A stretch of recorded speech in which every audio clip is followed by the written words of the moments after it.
पावन सीताराम राघव राजा राम पतित पावन सीताराम जय रघुपति राघव राजा राम पतित पावन सीताराम रघुपति राघव राजा राम पतित पावन सीताराम रघुपति राघव राजा राम पतित पावन सीताराम रघुपति राघव राजा राम पतित पावन सीताराम रघुपति राघव राजा राम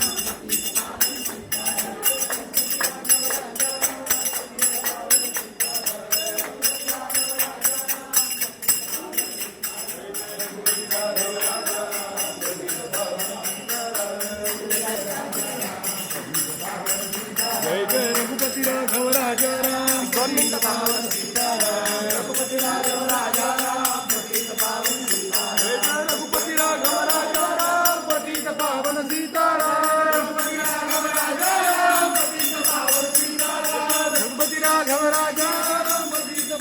सीताराम रघुपति राघव राजा राम पतित पावन सीताराम जय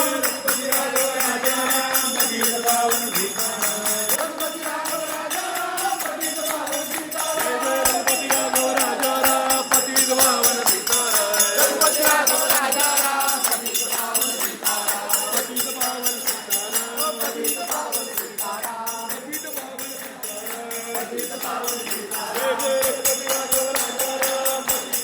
सीताराम रघुपति राघव राजा राम पतित पावन सीताराम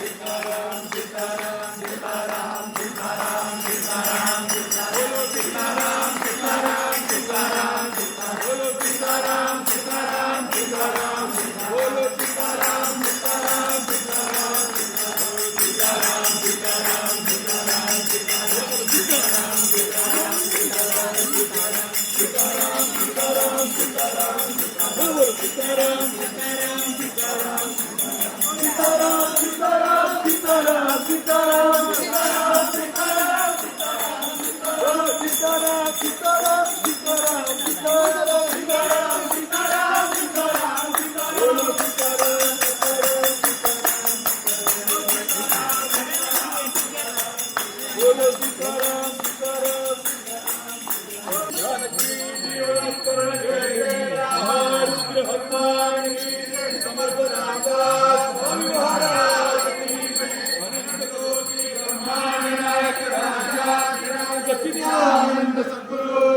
ब्रह्म चैतन्य रामानंद ब्रह्मानंद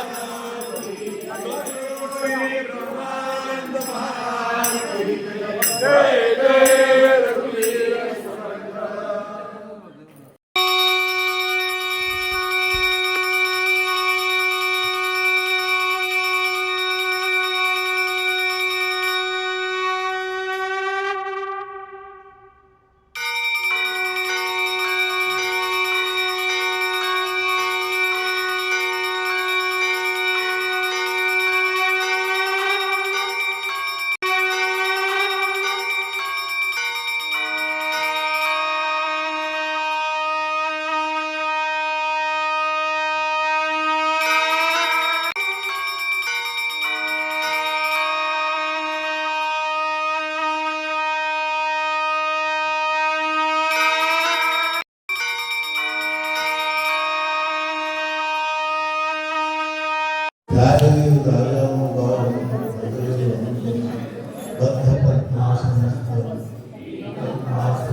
मस्त सद्गुरु श्री ब्रह्मचैतन्य महाराजर सद्गुरु श्री ब्रह्मानंद महाराजर ಒಂದು ದಿವ್ಯವಾದ ಅನುಗ್ರಹದಿಂದ ನಾವು सद्गुरू श्री ब्रह्मचैतन्य महाराजांच्या अनुग्रहाने खरं म्हणजे काय आहे त्याबद्दल थोडे सांगितलं की 1914 जुलै 14 पर्यंत मला मराठीचा एक शब्द येतो.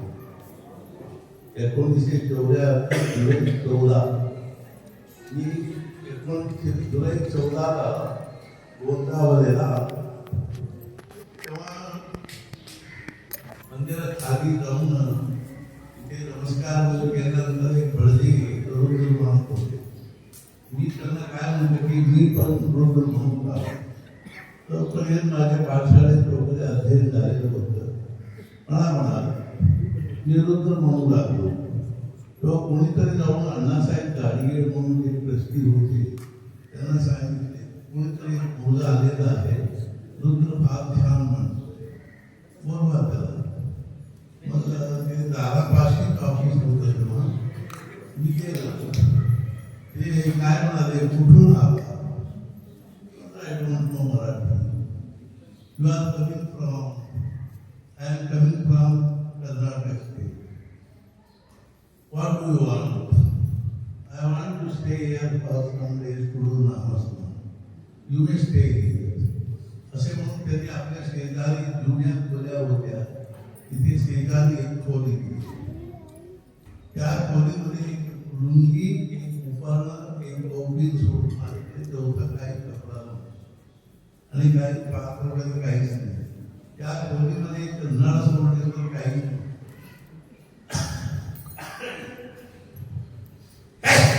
इतकेच नव्हे मी त्यांना काही मागितलं. मी रोज असे नळाखाली असे म्हणजे आपणच अनुभव करतो आणि कपडे म्हणजे हे धुवून वाळत असायचं दुसरे धुवून कपडे असायचे ते उन्हाळ्यामध्ये हे धुवून काढायचं असे. आणि त्या जुलै 15 पासून मी रोज 30,000 जप करत होतो. एक वेळ जेवत होतो. ते जेवण म्हणजे एक भाकरी आणि एक भाकरीवर तूप. मी फक्त तिथे महाराजांकडून अनुग्रह मिळावा म्हणून आलो होतो. त्यासाठी मी रोज मौन होतो 24 तास मौन. असे होता होता सप्टेंबर 23ला मला अनुग्रह मिळाला. महाराजांनी स्वतः स्वप्नात येऊन म्हणाले की तू या मंत्राचा जप करता समाधान मिळेल मी तुझ्या पाठीशी आहे. पुढे ऑक्टोबर 8 तारखेला तरी माझा मौन चालूच होतं. ऑक्टोबर 8 तारखेला मला अशी प्रेरणा झाली मी बसलेलो असताना जपाला आज इथून चालू. मी गप्प राहिलो तरी परत म्हणाल आज इथून चालू. असे 3दा झाल्यावर मी स्वयंपाक करत कारण ते सिंधुताई म्हणून होत्या. त्यांना मी एकदम काय म्हटलं सिंधुताई आज मी इथून जाणार म्हणजे ती घाबरून माझ्याकडे बघितले तुम्ही जावा पण मराठीमध्ये कसे बोलता. 3 महिने मी एक शब्द बोललेलो नव्हतो आणि त्या दिवसापासून मराठीमध्ये बोलला. मग वाचू लागलो मग प्रवचन झाले. नागपूरला 5 दिवस शिबिर झाले तिथे सगळे पुण्यामध्ये मुंबईमध्ये सगळीकडे प्रवचन. म्हणून काही म्हणते तरी ती मातृभाषा आहे ना ती येते असू दे. आम्ही त्यांच्या कृपेने इथे आलो. हे स्थान काही सामान्य स्थान नाही. ब्रह्मानंद महाराजांनी इथे तपश्चर्या केलेले आहे. तर या स्थानाबद्दल मी थोडं सांगतो. म्हणजे 1892 मध्ये महाराज ब्रह्मानंद बुवा जोपर्यंत तयार झालेले होते त्याच्या आधी 2 वर्ष ते गोंदावलीमध्ये राहिले. 1890 ते 92 पर्यंत. तेव्हा महाराज त्यांना काय म्हणाले तुम्ही कर्नाटकमध्ये जाऊन नावाचा प्रसार करा.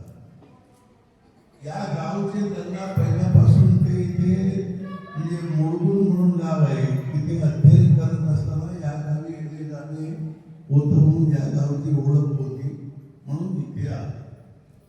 इथे बाजूला बाहेर म्हणजे थोड्या याच्यावर एक एक देऊळ आहे, खऱ्या माते देऊळ म्हणतात. तरी इथे आल्यापासून ते उन्मनी अवस्थेमध्ये राहतात. उन्मनी अवस्था म्हणजे मन म्हणजे मन जो आहे ना, आपले मनाच्या 4 अवस्था आहेत.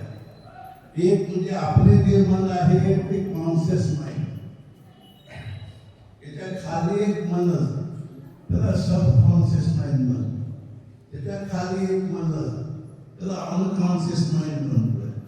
याच्या वर एक मन आहे त्याला सुपर कॉन्शियस माइंड, त्यालाच तुर्यावस्था म्हणतात, त्यालाच उन्मनी अवस्था म्हणतात. त्या अवस्थेमध्ये ते राहिला की या जगाबद्दल तर त्याला काही कल्पना वाटतच नाही. तेव्हा कसे ब्रह्मानंद महाराज 2.5 वर्ष उन्मनी अवस्थेमध्ये होते. कुठेही बसले की तिथे समाधीच लागायचं. या गावामध्ये द्वारकाबाई म्हणून एक बाई होती. ते रोज सकाळी मुलांना घेऊन त्यांना शोधत जायचं कुठे बसलेले आहे. शेतात बसलेले आहेत, कुठेतरी बसलेले असायचे. त्यांना हळू घेऊन येऊन आंघोळ घालून त्यांना देवायला वगैरे ते स्वतः हाताने देव घालतात. असे करून 2.5 वर्ष झाले. तेव्हा महाराजांना सगळे कळत असत.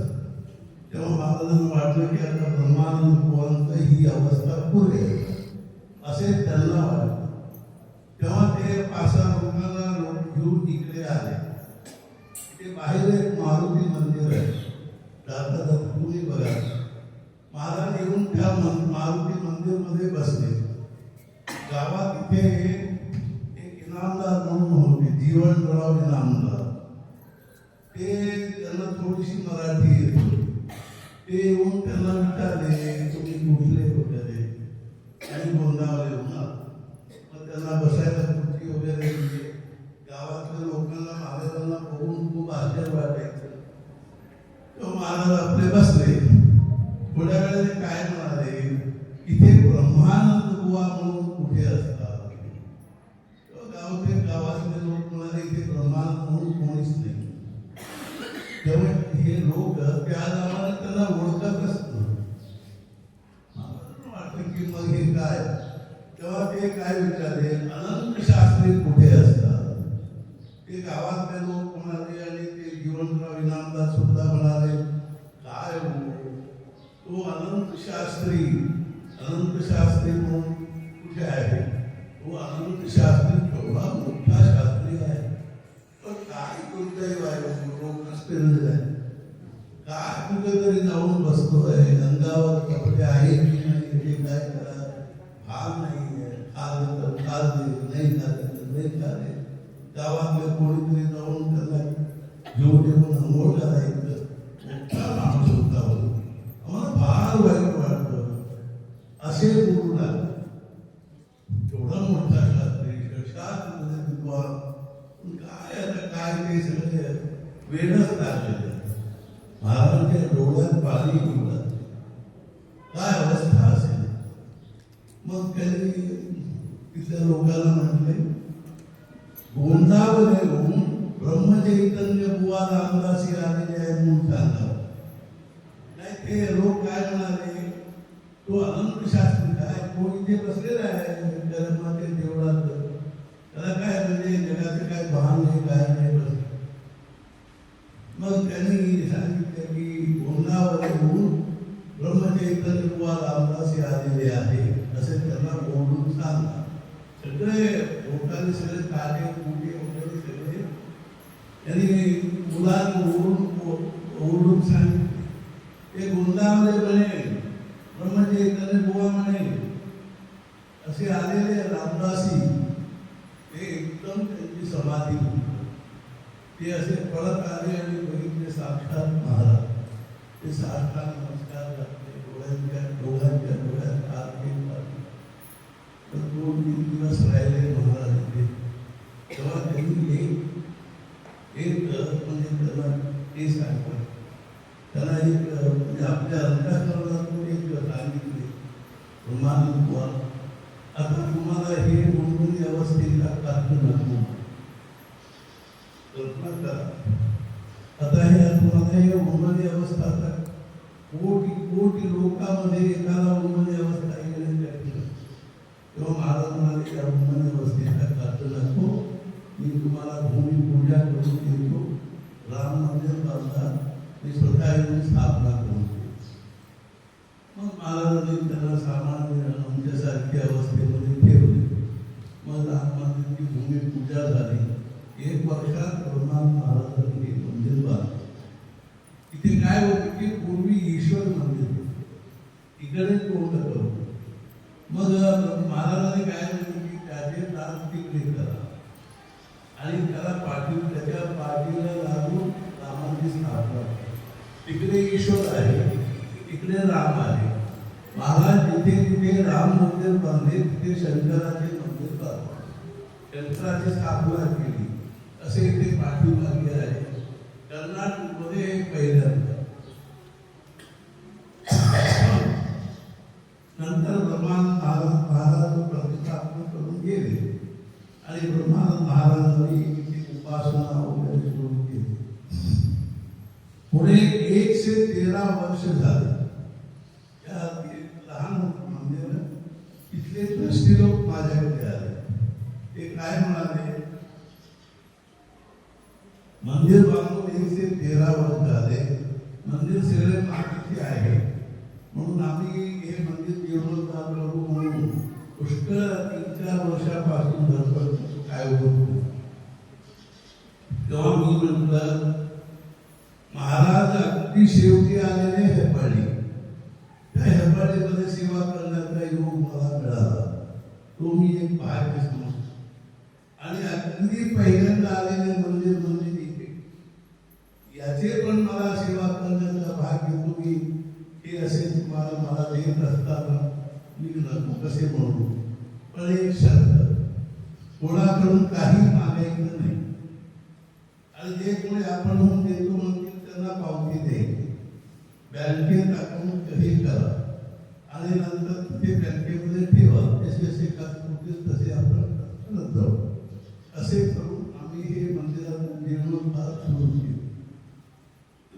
इथले सगळे लोक लांबाने लोक सुद्धा ती मुलं कामाला यायचे आणि आम्ही हेपडून येऊन 8-8 दिवस 4-4 दिवस राहून तिथे काम करायचं. हे संबंध बिल्डिंग मध्ये कोणी एक इंजिनियर नाही आलं.